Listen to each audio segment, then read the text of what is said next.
I'm so excited to have Qiana Beverley. How are you? I'm good. Thank you for coming. Thank you for having me. Listen, I'm excited to talk to you today because we were talking earlier and there are so many levels to you. Yes. So I want to dig in because I want people to know who you are. So just give us a little synopsis of who Qiana is. Who is Qiana? I am a Virginia native. I've been living in Georgia for almost 9 years. I'm a mom of one amazing 14-year-old boy. Awesome. I'm a therapist. I'm a social worker, Wow. ordained minister, and I love to eat. And I love to take naps when I have time. So what's your favorite food you love to eat? Caribbean food. Okay. Yep. Great. Okay, so you do so many things.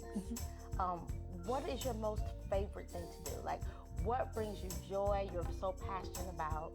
You would do it every day and not get paid for it. Therapy. Really? I love just ministering to women and helping them have those aha moments when it comes to healing. Wow. So therapy, talk about that. I know, like in today's society, it's so important that we take care of our mental health. And you are an advocate for that. Yes. Talk about it. I'm a huge advocate because I've been on both sides of the chair, right? So everybody says, or it's been said that every therapist needs a therapist. And that's why I advocate for mental health, especially with Black women.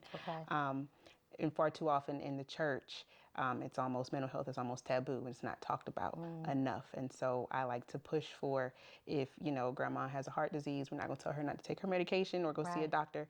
It's no different with our brains or our minds. So if we're not fully healed or fully whole, holistically, meaning from our mind, our body, and our spirit, we're no good to anybody. Wow. So what made you want to tap into mental health? Honestly, my own testimony. So I've had some challenges over the years with depression and anxiety.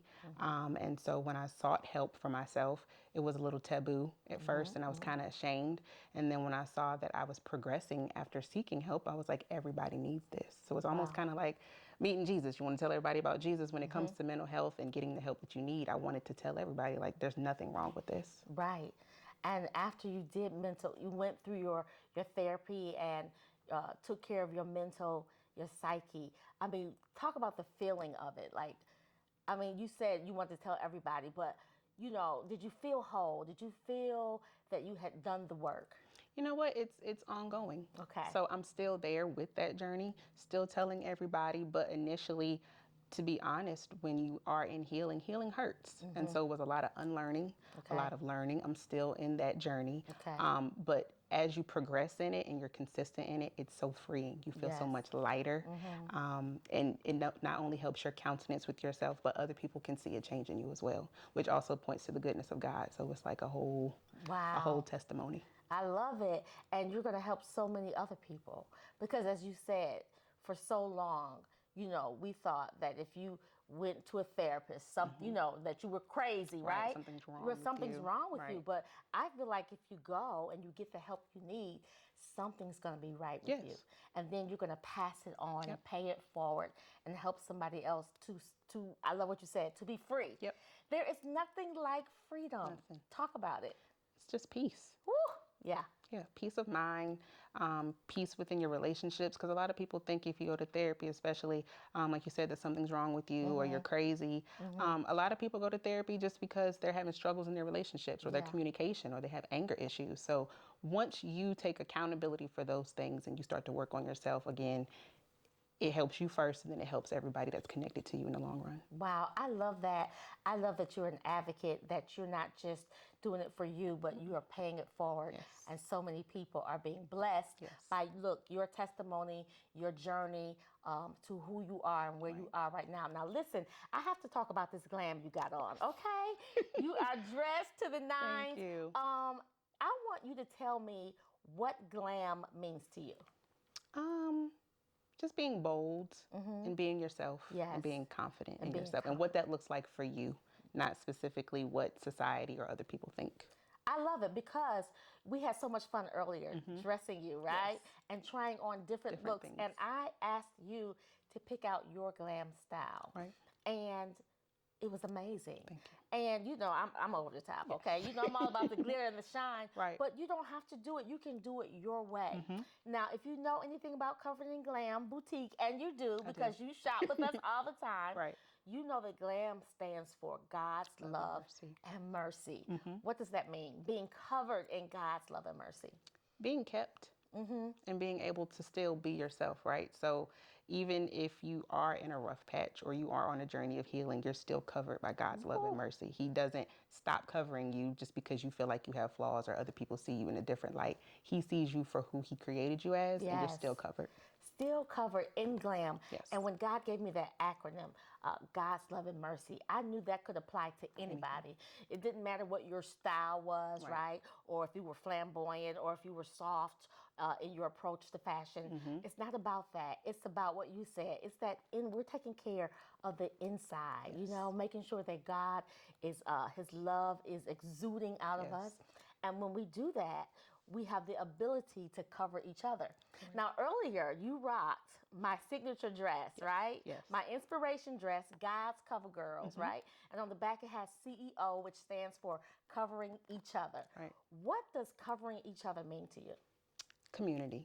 Oh, it's good. Far too often, especially with Black women, we're known to show up for everybody else, but then like who shows up for us? And I feel like CEO means community, reaching out, having a village, having a support system that you pour into, and then those that can also pour into you. I love all of this community. And I love when people give me their take on what it means to them, because it means something different to each person.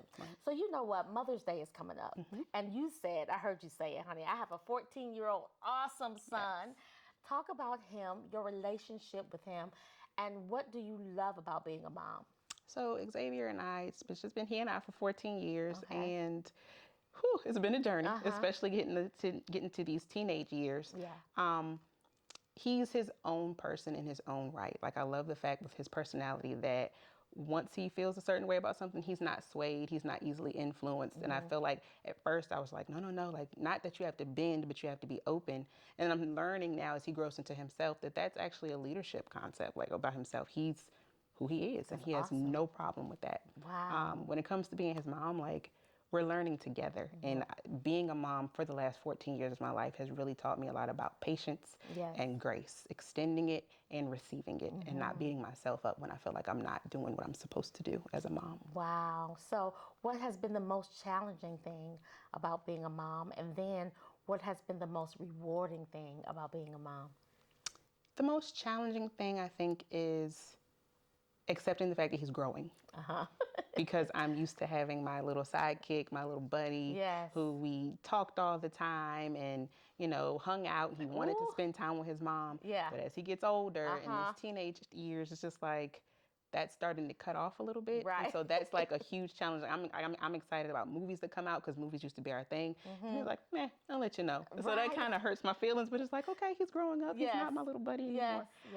But the most rewarding, I think, in the same right as seeing him grow, like watching him come into his own and make decisions and have challenges and see how his mind works when it comes to trying to figure it out before coming to me. I like to see that the seeds that I've sown throughout his life are starting to have a harvest in some areas. So that's also very rewarding. Wow, I love it. And listen, you are an awesome mother. Thank you. Every time I see you, your personality, it's just so warm. Thank you. And it's so inviting. And that's why I wanted you to be a part of this series that we are doing, to honor women, to let them know that they are special, that they are loved. Look, that they are fearfully and wonderfully made in the image of God, that God's love and mercy is covering you. I'm excited. Listen, we're going to wrap up, but tell people how they can connect with you. You do so many things: mental health, grant writing, so many layers to you. You're a minister. Talk about how people can connect and partner with you. So I'm on social media, not really business-wise, outside of my life coaching. On Facebook, my name is Qiana Beverley. Instagram, I am QB, the therapist. And then also on Facebook for my life coaching, it's Infinite Life Coaching, LLC. Awesome. Awesome. Well, congratulations on all the awesome things you are doing. Thank you. I'm excited. We're going to continue to partner with you and do great things for other people, for community, because I feel like that's big. And of course, you're going to keep rocking. Yes. You're covered in glam. I mean, the fedora is hot. Thank the earrings. you. Okay? I never wore hats before, even when I cut my hair, but I love this. Oh my gosh, and you look amazing. You look so beautiful. Thank you, Qiana, and thank you for joining us, and we'll see you all soon.